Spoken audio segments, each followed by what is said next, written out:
నిన్న 3 గంటలకి మా నాయకుడి పైన దాడి జరిగింది. మేమందరం ప్రత్యక్ష సాక్షులం. ఇంకా వీడియో ఫుటేజ్ ఇచ్చాము ఎస్పీ గారికి. ఆయన చూసారు, ఏదో సినిమా డైలాగ్లా గంటలో 5 గంటల్లో ఏమో చేసేస్తానన్నారు. ఏమీ చేయలేదు.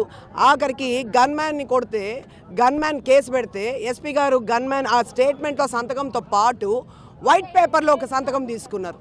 వైట్ పేపర్లో ఒక గన్మ్యాన్ దగ్గర సంతకం తీసుకెళ్లారు. సిఐని కొడితే దిక్కులేదు, ఇంతవరకు ఏ అరెస్టులు లేవు. తెల్లవారితో 5 గంటలకు ప్రివెంటివ్ మెషర్స్ అంట మమ్మల్ని అరెస్ట్ చేసేది. సో నేను ఇప్పుడు రోడ్డు మీద కూర్చున్నాం, మా వాళ్ళు బయట తెచ్చుకున్నాం మేము. ఇప్పుడు ఎస్పీ గారు చెప్పేది ఏమంటే, ఆయన డిమాండ్ మాకు, ఆయనకు భయం అంట, ఆయన ఏం చేయలేడంట. 4వ తేదీ రిజల్ట్స్ వచ్చిన తర్వాత ఎట్లాగో తెలుగుదేశం ప్రభుత్వం వస్తుంది మేడం.